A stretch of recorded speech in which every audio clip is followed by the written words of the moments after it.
नमस्कार दोस्तों, शुरू करते हैं आज का सेशन यूपीपीएससी जीएस 6। ध्यान रखिएगा, 6 की हम यहाँ पर सीरीज लेकर आ रहे हैं। देखो अभी जिनका मेंस है वो तो देख ही सकते हैं फास्ट ट्रैक, लेकिन जिनका नेक्स्ट ईयर है भाई उससे उनको फ्रेमवर्क पूरा समझ में आ जाएगा। सिंपल सा फंडा है भाई, मैथ्स में कम टाइम में पढ़ना होता है और लिखना ज़्यादा होता है। ठीक है, बहुत ज़्यादा बड़े बड़े नोट्स पढ़ने से कुछ नहीं होता है मेंस में। शॉर्ट में पढ़ो, अपने अपने पैराग्राफ बना के लिखो, वर्ड लिमिट फिक्स होती है, कम लिखना होता है लेकिन क्वालिटी डेटा वहाँ पर लिख कर आना होता है। तो इसलिए ये बहुत फास्ट ट्रैक है। चलिए ज़्यादा समय नहीं खराब करेंगे। देखो मेरा कोशिश है कि एक ट्रेंड को सेट किया जाए। बहुत लंबी लंबी बातें करने, कहानियां सुनाने से वीडियो में आपका बहुत समय खराब होता है, हमको उसको बचाना है और फास्ट ट्रैक चीज़ों को देखना है। तो भाई टॉपिक 1 का ये पार्ट 3 है जिसमें हम जीएस 6 में पूरी यूपी की इकोनॉमी का पूरा ओवरव्यू देख रहे थे। देखो जो टॉपिक 1 का पार्ट 1 था, देखिए मैं आपको क्लियर करता हूँ, 1 मिनट और लगेगा तो इससे आपको विजन में क्लियरिटी होगी। जो 1 था, पॉइंट 1, इसमें हमने चैलेंजेस वगैरह देखे थे यूपी के, और जो उसका बेसिक इकोनॉमी था कि सर्विस सेक्टर कितना है, एग्रीकल्चर सेक्टर कितना है। यहाँ पर सेकंड वाले में हमने अलग अलग जो बजट के आउटले हुए हैं, जो बजट का जो अमाउंट जो जिस चीज के लिए दिया है उसको देखा। अब यहाँ थर्ड में हम कुछ और इकोनॉमी के बारे में देखेंगे और प्लस में वे फॉरवर्ड्स भी देखेंगे कि यूपी में और क्या किया जा सकता है और यूपी में क्या इनिशिएटिव ऑलरेडी लिए गए। तो इसमें हम इनिशिएटिव और वे फॉरवर्ड देखेंगे। तो शुरू करते हैं फटाफट। की infrastructure and industrial initiative in Uttar Pradesh. देखो भाई ये क्वेश्चन में बहुत काम की चीज है।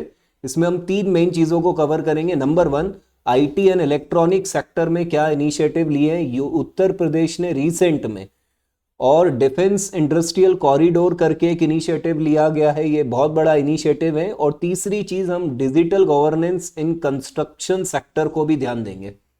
तो ये 3 जगह पर हम इनिशिएटिव्स को देख रहे हैं यूपी के। तो ये डेटा आप कोट कर सकते हो, फटाफट कवर करेंगे। पहले आईटी एंड इलेक्ट्रॉनिक सेक्टर में देखते हैं क्या इनिशिएटिव लिए गए हैं। सेमीकंडक्टर पॉलिसी 2024 ये बनाई गई थी। UP became 4th Indian state to implement it. चौथी स्टेट बन गई है जिसने इसको इंप्लीमेंट किया। Data centre parks, ₹30,000 crore investment किया गया। 8 new parks with 900 megawatt capacity, ये बने डेटा सेंटर पार्क्स। और सेक्टरल फोकस अगर हम देखें तो centre of excellence in AI, medical electronics and drones established. देखो ये जो सेंटर ऑफ एक्सीलेंस है ना, ये अलग अलग इंस्टीट्यूशन से कॉलैब करके बने हुए हैं। जैसे आईआईटी आईआईएम्स जो होते हैं ना, उनसे कॉलैब करके ये बना हुआ है। तो ये कहीं ना कहीं एजुकेशन सेक्टर जो जीएस 5 में मैंने कवर किया था, उधर ये सेंटर ऑफ एक्सीलेंस आए थे। तो आपको नॉलेज को इधर उधर करना है भाई, यही आपकी लेखन राइटिंग स्किल होगी। ठीक है, ध्यान रखिएगा। तो ये हमने देखा आईटी एंड इलेक्ट्रॉनिक सेक्टर में। अब हम आते हैं डिफेंस इंडस्ट्रियल कॉरिडोर जो है, डिफेंस इंडस्ट्रियल कॉरिडोर, उसमें उत्तर प्रदेश में क्या क्या हुआ है। Announced in 2018 by PM Narendra Modi. Objective क्या है इसका, सेल्फ रिलियंट डिफेंस प्रोडक्शन होगा, हमारा खुद का डिफेंस प्रोडक्शन। एक्सपोर्ट बढ़ाएंगे, दूसरे देशों को डिफेंस इक्विपमेंट्स देंगे। जॉब क्रिएशन होगा, प्रमोट एमएसएमई और लोकल टेक्नोलॉजी को हम बढ़ावा देंगे। ये सब इसके ऑब्जेक्टिव थे डिफेंस इंडस्ट्रियल कॉरिडोर के। अब इधर मैं बात करूं, अगर मैं बात करूं नोट्स की 6 मेजर लोकेशन इन यूपी है ना। अभी ये जो 6 मेजर लोकेशन पर है यूपी में। और स्ट्रेटेजिक इंपॉर्टेंस देखो इसका क्या है। First defence hub in North India, North India में ये फर्स्ट है। Support act east and neighbourhood first policy, इसको सपोर्ट करता है ये। Aims to reduce import dependency, मतलब हम डिफेंस में इंपोर्ट को अब कम करेंगे। और सपोर्ट $1 ट्रिलियन इकोनॉमी गोल, ये जो यूपी का है ना, उसमें इसकी बहुत अहम भूमिका होगी। ये बात ध्यान में रखिएगा, बहुत अहम भूमिका होगी। अब ये डेटा थोड़ा नहीं, बहुत ज्यादा काम का है। Digital governance in construction sector, देखो कहीं कहीं बहुत सारी चीजें इनिशिएटिव के फॉर्म में ली गई है। जैसे पोर्टल या टूल का नाम लेंगे और उसका पर्पस देखेंगे। चाणक्य, विश्वकर्मा एंड प्रहारी, ये कंस्ट्रक्शन सेक्टर में ये चाणक्य, विश्वकर्मा एंड प्रहारी, ये 3 पोर्टल यूज में आ रहे हैं e governance for construction transparency के लिए। ई रजिस्ट्रेशन तो ऑनलाइन वर्क रजिस्ट्रेशन होगा किसी भी चीज का। EMB तो online work and bill tracking, ठीक है। ये बिलिंग से रिलेटेड होगा। ई बिल देखो तो ऑटोमेटेड बिल प्रोसेसेस होंगी भाई। ई मॉनिटरिंग के लिए देखो, ई मॉनिटरिंग तो रियल टाइम फाइनेंशियल और फिजिकल मॉनिटरिंग होगी कंस्ट्रक्शन सेक्टर की। प्रहारी सिस्टम में बिड कैपेसिटी इवैल्यूएशन होगा, जो बिड है, जिन लोगों ने बिड लगाई है किसी चीज की, उसका इवैल्यूएशन किया जाएगा। पैथोल फ्री ऐप तो citizen based complaint and tracking होगी, ये ध्यान दीजिए। कोर्ट केस अलर्ट सिस्टम तो हाई कोर्ट और सुप्रीम कोर्ट केस मॉनिटरिंग। देखो ये कंस्ट्रक्शन सेक्टर नहीं है, लेकिन डिजिटल गवर्नेंस में कोर्ट केस अलर्ट सिस्टम भी है। और रोड नेटवर्क मैपिंग तो जीआईएस बेस्ड डिजिटल मैपिंग होगी 7,000 किलोमीटर की। और digital payment full online payment system to reduce corruption, तो पेमेंट सिस्टम को ऑनलाइन किया जा रहा है ताकि करप्शन को कम किया जा सके। अगेन दोस्तों, मुझे स्पीड इसलिए रखनी है ताकि कम टाइम में ज्यादा कवर करें। मैं बार बार एक ही बात बोलता हूं। Conclusion, digitization has enhance efficiency, transparency and project speed in infrastructure benefiting citizen directly. तो ये कंक्लूजन में आप डिजिटाइजेशन का महत्व बता सकते हैं, क्योंकि यहां पर हमने इनिशिएटिव देखे थे। तो एक डिजिटल गवर्नेंस बड़ा है यूपी में, डिफेंस इंडस्ट्रियल कॉरिडोर एक बहुत बड़ा इनिशिएटिव है, और ये आईटी एंड इलेक्ट्रॉनिक सेक्टर में इनिशिएटिव्स हमने देखे। अब हम बात करते हैं policy suggestions to accelerate infrastructure growth. UP के लिए आपके क्या सजेशंस हैं? देखिए बहुत अच्छे से देखिए, policy suggestion to accelerate infrastructure growth क्या है। पहले हम पॉइंट्स देख लेते हैं, ब्रॉड कितने पॉइंट्स हैं। 8 पॉइंट्स हम सजेशंस में कवर कर रहे हैं। चलिए नीचे से चालू करते हैं। सेक्टर स्पेसिफिक इंसेंटिव देने चाहिए, ऐसा आप बोलोगे, अंदर का पॉइंट हम बाद में देखेंगे। स्किल डेवलपमेंट हब बनाई जाने चाहिए। एमएसएमई क्लस्टर पॉलिसी होनी चाहिए, अलग अलग क्लस्टर के लिए अलग अलग पॉलिसी। और उसके बाद है लॉजिस्टिक इंटीग्रेशन विद ईस्टर्न जो फ्रेट कॉरिडोर्स हैं, डिफेंस जो कॉरिडोर्स हैं या फ्रेट कॉरिडोर्स हैं, तो ईस्टर्न के लिए जो कॉरिडोर्स हैं उससे होना चाहिए। डेडिकेटेड फ्रेट कॉरिडोर्स जो है ईस्टर्न का, उसके साथ PPP based cells development, special economic zone का डेवलपमेंट का आप बोल रहे हो। 24/7 पावर सप्लाई होना चाहिए, तभी तो ग्रोथ होगा। ट्रांसपेरेंट लैंड अलॉटमेंट होना चाहिए, लैंड का अलॉटमेंट ट्रांसपेरेंट होना चाहिए। और सिंप्लीफाइड सिंगल विंडो सिस्टम होना चाहिए। सिंगल विंडो सिस्टम, अब वापस इसको हम रिपीट करेंगे।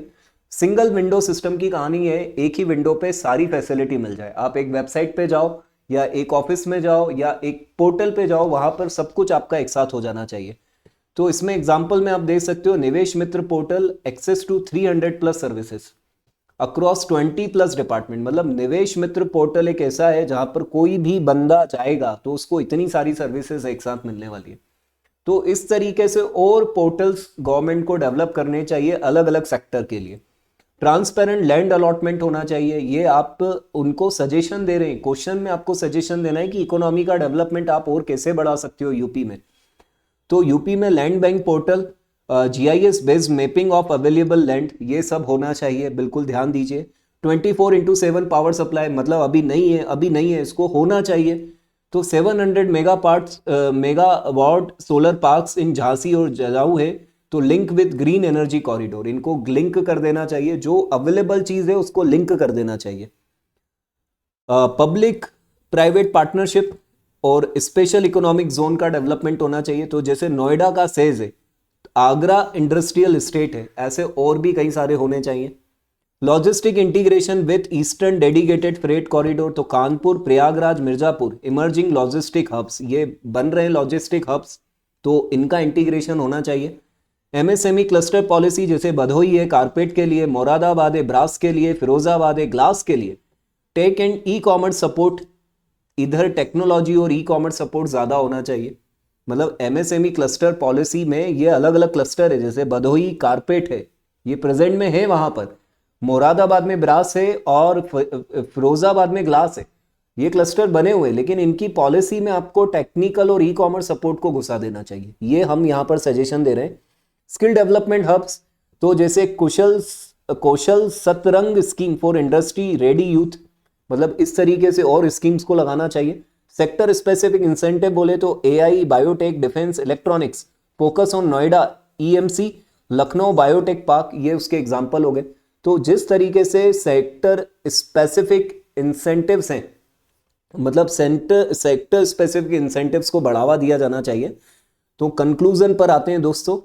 क्योंकि ये बहुत ही ज़्यादा समराइज नोट्स हैं, आपका कम टाइम में चीज़ें कवर हो, आइडिया मिले आपको। Uttar Pradesh is undergoing a transformative push in infrastructure through strategic investment in expressway, ये हमने देखा था, इंडस्ट्रियल जोन्स में और डिजिटल गवर्नेंस में, यहाँ सब जगह इन्वेस्टमेंट किया जा रहा है।